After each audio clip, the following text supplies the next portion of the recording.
દાહોદના લીમડી પંથકમાં ભારે પવન અને ગાજવીજ સાથે કમોસમી વરસાદ ખાબક્યો। મીરાખેડીમાં તો કરા સાથે ધોધમાર વરસાદ પડ્યો હતો, જેની તસવીરો આવી રહી છે। એકાએક માવઠું પડવાથી લીમડી માર્કેટ યાર્ડની બહાર મૂકેલું અનાજ પલળી ગયું।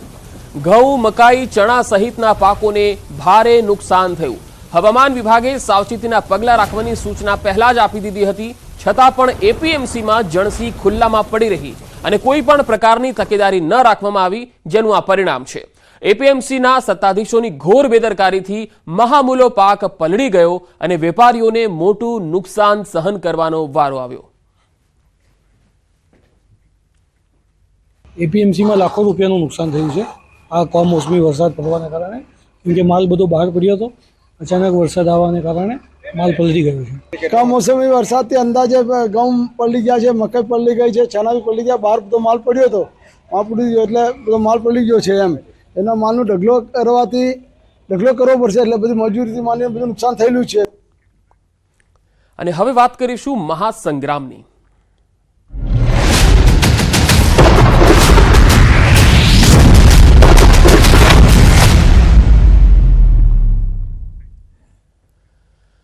વિવાદ અંગે પહેલીવાર જાહેર મંચથી બોલ્યા પરસોત્તમ રૂપાલાએ કાર્યકર્તાઓને ચેતવ્યા છે। તેમણે કહ્યું કે મિત્રો, ધૈર્ય અને સંયમતાપૂર્વક કામ કરજો। વાતાવરણને ડહોળવાના પ્રયાસો થઈ રહ્યા છે। આપ સૌને હાથ જોડીને નમ્ર વિનંતી છે। મને આપ સૌ રાજકોટ મતદારો પર ભરોસો છે। फानूस बनकर जिसकी हिफाजत हवा करे वो समा क्या बुझे जिसको रोशन खुदा करे। आटली मोटी जनमेदनी वच्चे हूँ पण तमारो सुख दुखनो साथी बनवा आवेलो छुं। संसदमां मैं बहु जोई छे, लोकसभा राज्यसभा पण मैं जोई छे। पार्टीए आपेला कार्यक्रमने पार्टीए कार्यकर्ता तरीके हूँ आपनी वच्चे लईने आव्यो छुं। તેમણે એવું પણ કહ્યું। રાજકોટમાં આ ગઈકાલે સાંજે જે સભા હતી, સંમેલન હતી, તેમાં તેમણે આ વાત કહી અને કાર્યકર્તા સંમેલનમાં ભાજપ ઉમેદવાર રૂપાલાએ આ વાત કરી હતી।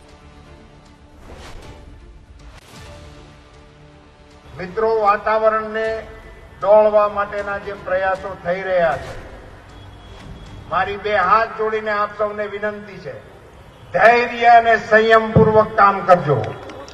મને આપ સૌ ઉપર ભરોસો છે, રાજકોટ લોકસભાના મતદારો ઉપર ભરોસો છે અને મને કહેવા દો, फानूस बनकर जिसकी हिफाजत हवा करे वो शम्मा क्या बुझेगी जिसको रोशन खुदा करे। आप सौनी वच्चे नागरिकोनी आवड़ी मोटी जनमेदनीनी वच्चे एक कार्यकर्ता तरीके हूँ पण तमारो सुख दुखनो साथी बनवा माटे आव्यो छुं। संसद में बहु जोई छे, लोकसभा में जोई छे, राज्यसभा में जोई छे। पार्टीए आपेला कार्यक्रमने पार्टीना कार्यकर्ता तरीके हूँ आपनी वच्चे लईने आव्यो छुं। तो रूपालाए 100% मतदान करवा आह्वान कर्યું। 100% काम करवानी कटिबद्धता साथे मैदाનમાં હોય नागरिक तरीके 100% मतदान केम न करिए। તેમણે કહ્યું કે મને પાકી શ્રદ્ધા છે કે રાજકોટના મતગણતરીના આંકડા જ્યારે પ્રસિદ્ધ થશે ત્યારે કેટલાક મારા ગૌરવશાળી કાર્યકર્તાઓના બૂથના નામ એમાં 100%ના મતદાનમાં અવશ્ય આવશે। 100% થવાનું જ છે। सरकार જ્યારે 100% કામ કરવા માટેની કટિબદ્ધતા સાથે મેદાનમાં હોય તો નાગરિકો તરીકે આપણે 100% મતદાન કરવા માટે શું કામ જઈએ? તો આપણે 100% પરિણામ આપી શકે અને 100% મતદાન કરી શકે એવા બૂથોને આઈડેન્ટિફાઈ કરીને એ માટેનો પ્રયાસ પણ આપણે કરવો જોઈએ। અને મને પાકી શ્રદ્ધા છે કે રાજકોટના મતગણતરીના આંકડાઓ જ્યારે પ્રસિદ્ધ થશે ત્યારે કેટલાક મારા ગૌરવશાળી કાર્યકર્તાઓના બૂથના નામ એમાં 100%ના મતદાનમાં અવશ્ય આવશે। 100% થવાનું છે। લોકોનો મિજાજ છે મતદાન આ માટે આગળ વધવાનો મિત્રો, તો એને આપણે દિશા આપવા માટેનો અને પ્રોત્સાહન આપવા માટેનો પ્રયાસ એ આપણા કાર્યાલયોના માધ્યમથી કરવાનું કામ છે। એ દિશામાં આપ સૌ આગળ વધજો। તો રૂપાલા અંગે વજુભાઈએ વાળાનું નિવેદન। રૂપાલાને ઓછામાં ઓછા 2 લાખની લીડથી જીત અપાવી છે। ભૂતકાળ ભૂલી જાઓ, હવે શું કરવાનું છે એ વાત। પહેલા કહેતા કોંગ્રેસ ખરાબ એટલે ભાજપને મત આપો, હવે કોંગ્રેસ રહી જ નથી તો ખરાબનો સવાલ જ ક્યાં છે? હું તમામને વિનંતી કરીશ કે આપણે રૂપાલાને આ વિસ્તારમાંથી મિનિમમ 2 લાખ કરતા વધુ લીડથી જીત અપાવી અને આ અપાવવા માટે થઈને ભૂતકાળ ભૂલી જાઓ, હવે શું કરવાનું છે એ વાત પહેલા તો આપણે કહેતા કોંગ્રેસ ખરાબ છે એટલે હવે ભાજપને મત આપો. હવે કોંગ્રેસ રહી જ નથી તો અહીંયા ખરાબનો ક્યાં સવાલ છે? તો 16મીએ રાજકોટમાં રૂપાલા ફોર્મ ભરશે. આ પહેલા તેઓ રાજકોટમાં એક જનસભાને પણ સંબોધન કરવાના છે. 16 તારીખે સવારે 9 વાગે જાગનાથ મંદિરથી આપણી રેલી શરૂ થશે બહુમાળી ભવન સુધી. એટલે આપણા વાહનો કોટક કોલેજ, ધર્મેન્દ્ર કોલેજ અથવા રેસકોર્સના ગ્રાઉન્ડમાં મૂકીને જાગનાથ મંદિરથી માન્ય રૂપાલા સાહેબની આગેવાનીમાં, અન્ય મહાનુભાવોની આગેવાનીમાં આપણી રેલી પદયાત્રાના રૂપમાં જશે અને બહુમાળી ભવન પાસે આપણી સભા રહેશે. ત્યારબાદ સભા પૂર્ણ થાય પછી માન્ય રૂપાલા સાહેબ અને અન્ય આગેવાન મિત્રો ફોર્મ ભરવા જશે. ગુજરાતમાં ચૂંટણીનો જંગ જામ્યો છે. આજથી ફોર્મ ભરવાનું શરૂ થશે. આજથી ત્રીજા તબક્કાની ચૂંટણીમાં ઉમેદવારો ફોર્મ ભરવાનું શરૂ કરશે.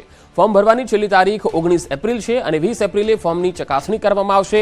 22મી એપ્રિલ ફોર્મ પરત ખેંચવાની અંતિમ તારીખ છે. ગુજરાતમાં 7મી મેના રોજ 26 બેઠકો પર મતદાન છે અને સાથે વિધાનસભાની પેટા ચૂંટણી માટે પણ મતદાન થવાનું છે. 4 જૂને મતગણતરી થશે અને પરિણામ પણ આવી જશે. ચૂંટણીના પડેપડના સમાચાર ન્યૂઝ 18 ગુજરાતી પર દિવસભર જોતા રહો.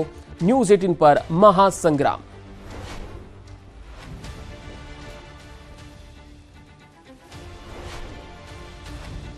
ગમે તે ઘડીએ કોંગ્રેસના બાકીના 4 ઉમેદવારોની જાહેરાત થઈ શકે છે. કોંગ્રેસ બાકી 4 ઉમેદવારોના નામ જાહેર કરી શકે છે.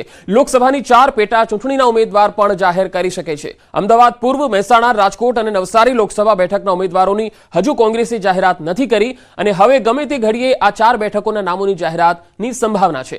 સાથે વિધાનસભાની પેટા ચૂંટણીના ઉમેદવારોની પણ જાહેરાત કરી શકે છે. ગઈકાલે પ્રદેશ કોંગ્રેસ પ્રભારી મુકુલ વાસનિકે પણ કહ્યું હતું કે ગમે તે ઘડીએ બાકી 4 ઉમેદવારો જે 4 બેઠકો છે તેના ઉમેદવારોની જાહેરાત થઈ શકે છે. સાથે તેમણે ઉમેર્યું કે ઉમેદવારો પોતાના સમયે ફોર્મ પણ ભરશે. ગુજરાતમાં 26 બેઠક પૈકી 2 બેઠક પર કોંગ્રેસ અને આપનું ગઠબંધન છે અને 2 બેઠક કોંગ્રેસે આપ માટે છોડી છે, જ્યારે બાકીની 20 બેઠકના ઉમેદવારની જાહેરાત થઈ ચૂકી છે.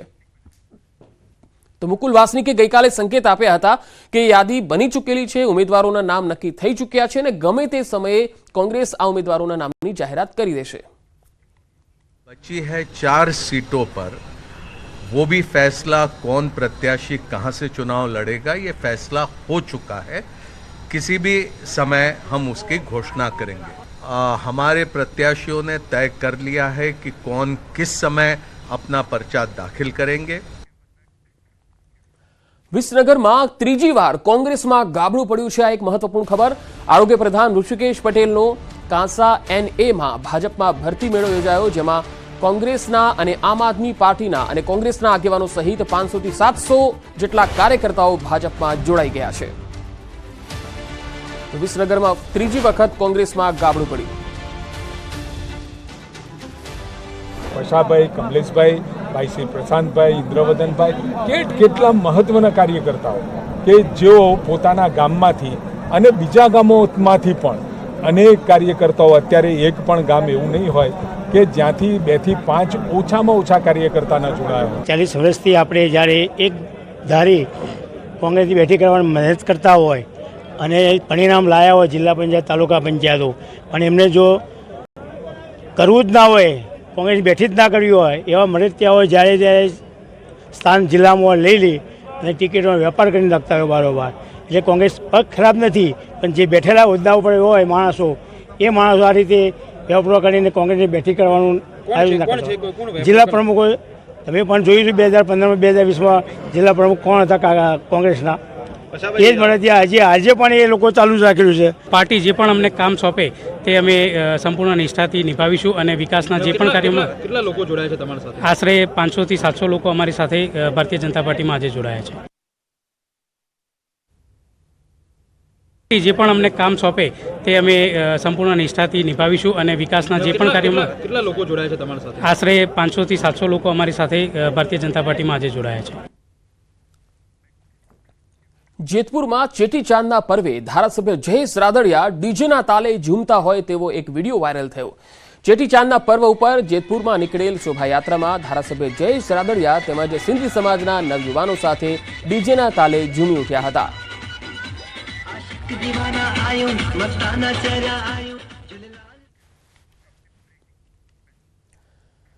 મહીસાગરના રાજ્ય શિક્ષણ મંત્રી કુબેર ડિંડોરનો અનોખો અંદાજ જોવા મળ્યો. લગ્ન પ્રસંગમાં આદિવાસી નૃત્ય કરતા નજરે પડ્યા કુબેર ડિંડોર. સંતરામપુર તાલુકાના ભાનાશીમલ ગામે તેમણે નૃત્ય કર્યું. લગ્ન પ્રસંગમાં પહોંચેલા શિક્ષણ મંત્રીનો અનોખો અંદાજ દેખાયો. હાથમાં તલવાર લઈને પારંપરિક આદિવાસી નૃત્ય કરતા જોવા મળ્યા.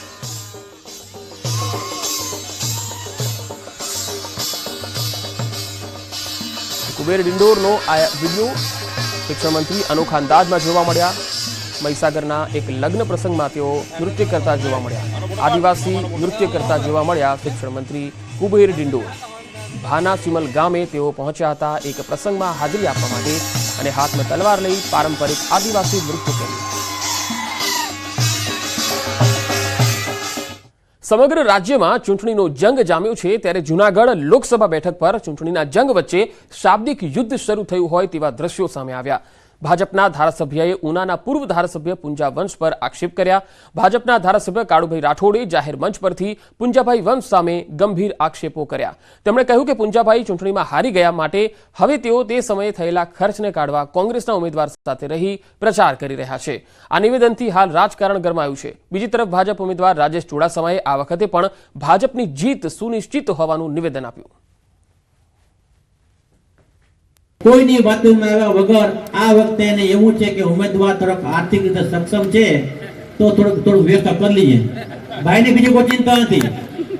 ભાઈને 2014 ને 19 અને 14 19 22 જે ખર્ચો થયો છે એ કાઢવાની વાત છે.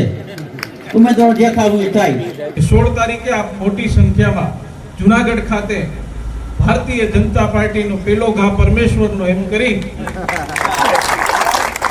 અને આપણે સૌ હાજર રહીએ.